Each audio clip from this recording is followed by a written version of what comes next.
अस्सलाम वालेकुम everyone, welcome back to another video. और इस वीडियो में बात करने जा रहे हैं लूना क्लासिक के बारे में। और आज की वीडियो बहुत ज़्यादा इंपॉर्टेंट है क्योंकि इसमें हम लोग बात करेंगे इसकी बर्निंग को लेकर। जो कॉइन की सप्लाई चेंज हुई है वो आप लोगों के साथ शेयर करना है। और आपको मैं पहले भी एक वीडियो में बता चुका हूँ। और सबसे अहम आप लोगों को ये चीज़ बतानी है कि ये टाइम है लूना क्लासिक को फॉर लॉन्ग टर्म होल्ड करने का और फॉर शॉर्ट टर्म होल्ड करने का। आप लोगों को मैंने वो लेवल्स बताने हैं जहां पे आप लोगों ने अपनी बाइंग कर लेनी है, या डीसीए करने के लिए भी आप लोगों ने अपने पास वैलेट के अंदर पैसे रखने हैं, यूएसडीटी रखने हैं। तो आप लोगों को मैं एंट्री पॉइंट बताऊंगा जहां पे आप लोगों ने अपनी बाइंग रखनी है। इस वक्त जो है वो 17 के ऊपर आप लोगों को नजर आ रहा है। तो 15 से 17 का लेवल ये वैसे ही सपोर्ट लेवल है। तो आप समझ गए होंगे कि मैं आप लोगों को एक ऐसा पॉइंट बताऊंगा जहां पे आप लोगों ने बाइंग करनी है। तो सबसे पहले आप लोगों ने वीडियो को लाइक कर देना एंड सब्सक्राइब द चैनल। बहुत से लोग बगैर सब्सक्राइब के चैनल को देखते हैं। शेयर भी कीजिएगा और कमेंट कीजिएगा। कोई कॉइन के ऊपर रिव्यू चाहते हैं, कोई न्यूज़ अपडेट कुछ भी, तो ज़रूर मुझे कमेंट कीजिए। मैं कोशिश करूँगा इसके ऊपर वीडियो बनाऊँ। तो सबसे पहले कि ये बहुत ही कम ऐसे प्रोजेक्ट हैं क्रिप्टो मार्केट में जिनके साथ ऐसा हुआ है कि बर्निंग हुई, काफ़ी टाइम से बर्निंग हो रही है और लोग उसके ऊपर कमेंट भी कर रहे हैं कि भाई कुछ नहीं होगा, ये वैसे ही बहुत सारे प्रोजेक्ट आए, वो बर्निंग के नाम पर ये करते रहे, वो करते रहे। तो आपको मैं पिछली वीडियो के अंदर ये चीज़ बता चुका हूँ कि इनका अपना एक इकोसिस्टम है, इनकी अपनी ब्लॉकचेन है। ये जो चाहे कर सकते हैं, ये आज चाहे सारी सप्लाई ख़त्म कर सकते हैं, लेकिन यहाँ पे एक तरीकेकार के साथ वो चलेंगे ताकि कोइन का जो है वो रेट भी आगे बढ़े, कोइन के अंदर से जो है वो कोइंस की जो सप्लाई है वो भी कम हो, एक अच्छे तरीके के साथ स्मूथली आगे बढ़े। यहाँ पे यूएसटीसी को भी स्टेबल करने के लिए बहुत सारे काम किए जा रहे हैं, बहुत सारी चीज़ें इसको हो रही हैं। लूना क्लासिक जो है वो इसकी बर्निंग जो है वो आज से 2-3 मंथ में स्टार्ट हुई थी। ऑटोमेटिक बर्न मैकेनिज्म जो है वो ऐड किया गया और बड़ी बड़ी एक्सचेंजेस के अंदर इसको जो है वो ऐड किया गया। ठीक है, बाइनेंस ने भी इसके रिलेटेड अपडेट्स दी, बहुत सारी चीज़ें बताई। 1.2% टैक्स पहले ऐड किया गया, उसके बाद दोबारा प्रपोजल आया और 0.2% किया गया, जिसके बाद और तेज़ी के साथ बर्निंग हुई। और मैं आप लोगों को डेली डेट के ऊपर जो है वो अपडेट भी करता था कि इतने % बर्निंग हुई है, इतनी कोइंस बर्न हुई है, इतने मिलियन कोइन जो है वो बर्न हुए हैं। बहुत सारे ऐसे प्लेटफार्म्स हैं, बहुत सारे ऐसे डिपार्टमेंट्स हैं जिन्होंने जो है वो लूना क्लासिक की बर्निंग को लेकर जो है वो आगे बढ़े हैं। ट्विटर के ऊपर जो है वो लूना क्लासिक ट्रेंड कर रहा था, वहाँ पे पब्लिक ये शो कर रही थी कि इसकी सप्लाई चेंज हुई है।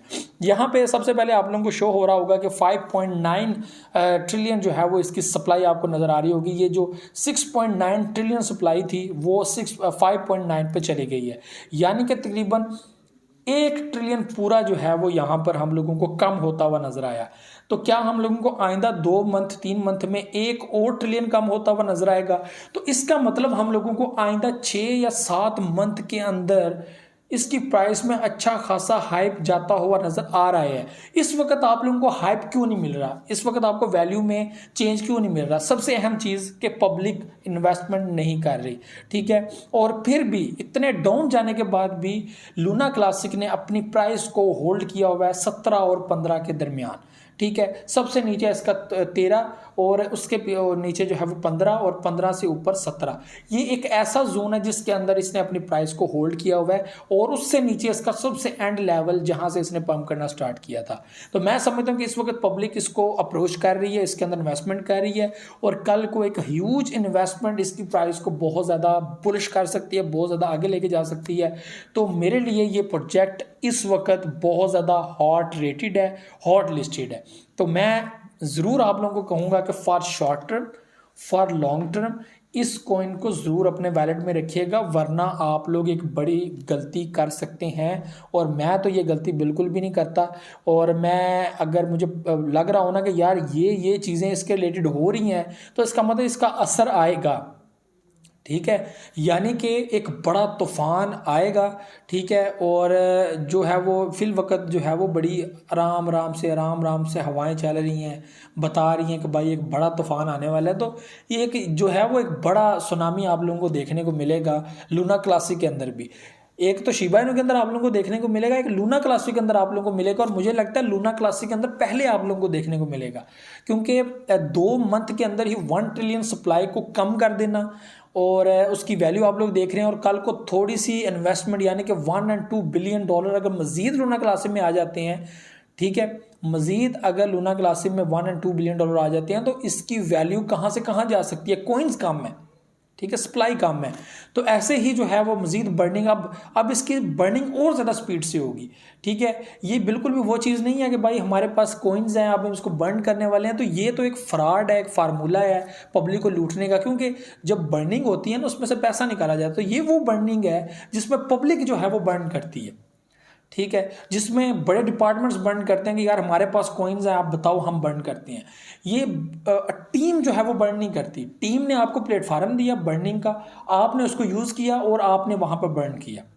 ठीक है, तो ये चीज़ें जो है वो देखने वाली हैं। अब ये नहीं है कि टीम के पास 50% कॉइन्स हैं और टीम ने यहाँ पे अनाउंस किया ट्विटर के ऊपर कि हम जी बर्न करने वाले हैं, हम जो है वो अपने 50% वैलेट में से 5% बर्न करने वाले हैं और 5% हम लोग नुल वैलेट में डालेंगे। यानी कि वो लोग जिन्होंने स्टार्ट में ही 50% होल्ड कर लिया था और आप लोगों ने इन्वेस्टमेंट की, उन्हीं ही 50% के अंदर अपनी होल्डिंग की, और एक बंदा आया उसने बर्निंग के नाम पर आप में से 5 to 10% पैसा निकाल लिया और एग्जिट ले लिया और वो 5% 10% सप्लाई डेड वैलेट में फेंक दी और आपको फुदू लगा दिया। तो ऐसे बहुत सारे जो है वो कांड मीम कॉइन्स करते हैं जो किसी जो है वो कॉन्ट्रैक्ट के ऊपर काम कर रहे हैं या थीरियम के ऊपर, पॉलीगॉन मैट्रिक के ऊपर या किसी भी के भी ऊपर।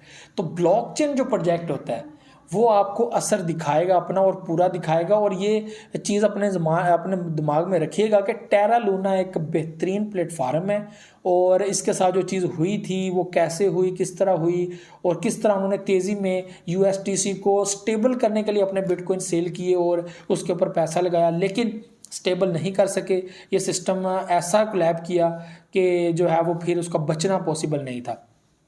तो मैं समझता हूँ लूना क्लासिक, इट्स टाइम आप लोग लूना क्लासिक को होल्ड करें। लूना 2.0 जो नया लूना है उसके अंदर तो पब्लिक वैसी इन्वेस्टमेंट तो नहीं कर रही, लेकिन लूना क्लासिक के साथ उसकी भी एक जो है वो हाइप आएगी। मैं वो लोग जो लूना 2.0 के अंदर भी इन्वेस्टमेंट करके बैठे हुए हैं उनको यही कहूँगा कि आप लोग अगर होल्डिंग पे हैं लूना 2.0 के, आप उसको भी होल्ड रखेंगे। कल को एक बड़ी हाइप अगर लूना क्लासिक की भी देखने को मिलती है तो उसके साथ लूना 2.0 भी जो है वो पंप करेगा। तो यहाँ पे LUNC जो कॉइन है हमारा ये पंप करता है, तो यहाँ पे लूना 2.0 भी पंप करेगा। तो इसकी फिक्र आप लोगों ने करनी है, आपको जो है वो एक अच्छी हाइप देखने को मिलेगी और आप लोग देखेंगे खुद अपनी आंखों से कि क्या हो रहा है और क्या बेहतरीन हो रहा है। अब मैं आप लोगों को पॉइंट बता दूं कि 15 का एक्सपोर्ट लेवल है बड़ा तगड़ा, यहाँ पे आप लोगों ने अपनी बाइंग कर लेनी है। ठीक है, 15 से 17 के दरमियान ये सपोर्ट लेवल है। ठीक है, यहाँ पे आप लोगों ने अपनी जो है वो बाइंग कर लेनी है अगर आप लोग इंटरेस्टेड हैं बाइंग करने में। इससे नीचे अगर मार्केट जाती है तो आप लोगों ने DCA कर लेना है। तो ये एक ऐसा जो है वो जोन है जहाँ पे आप लोगों को 100% प्रॉफिट मिलने के चांस हैं। बाकी मार्केट अब जितनी डाउन जाएगी, 10,000 पे आती है BTC या 9,000 पे आती है या 5,000 पे आती है, जहाँ पे भी आती है एक बड़ा बुल रन आप लोगों को देखने को मिलेगा। बाकी जो लोग अपने कॉइन्स को होल्ड करके बैठे हुए हैं स्पॉट के अंदर, उन लोगों को ज़रा भी फिक्र नहीं करनी, टेंशन नहीं लेनी। अब आप लोगों को 1 मंथ इंतज़ार करना पड़ता है, 2, 3, 6 मंथ। मार्केट स्टेबल होगी और बिल्कुल होगी, ज़रूर होगी, इसलिए आप लोगों ने घबराना नहीं, टेंशन नहीं लेनी। हम लोग भी आपके साथ हैं। हम लोग वो नहीं है कि हमें वो पीछे से अलग अपने कॉइन्स दे देते हैं कि भाई ये अपना प्रॉफिट तो रखो ना, तुम बड़ा काम कर रहे हो, बड़ी शहनशाह वाले काम कर रहे हो, और बाकी जो जनता है उनको हम जो है वो कर लेंगे मैनेज, वो लॉस में रहेंगे, हम लोग प्रॉफिट में रहेंगे, वो लॉस में रहेंगे। हम भी आपके साथ लॉस के अंदर हैं। और जो हमारे लॉन्ग टर्म के कॉइन्स हैं जो हमने 2025 के लिए होल्ड किए हैं, 2024 के लिए होल्ड किए, जब मैंने शिबा इनू होल्ड किया था, दूसरे प्रोजेक्ट होल्ड किए थे, मैंने होल्ड स्पेशली किए थे जो है फॉर लॉन्ग टर्म स्पॉट के अंदर, अभी मौजूद हैं। और बहुत सारे प्रोजेक्ट ऐसे हैं जो दोबारा कभी पंप ही नहीं हुए, तो वो लॉस लाता है हमारा, लेकिन हम लोग फ्यूचर डेट के अंदर एक अच्छा प्रॉफिट बना लेते हैं, जो बहुत अच्छी चीज़ है। तो ये चीज़ थी जो आप लोगों से शेयर करनी थी। मुझे दे इजाज़त, नेक्स्ट व्लॉग में दुआ में याद रखिए, बहुत सारे याद रखिए। अल्लाह हाफिज़।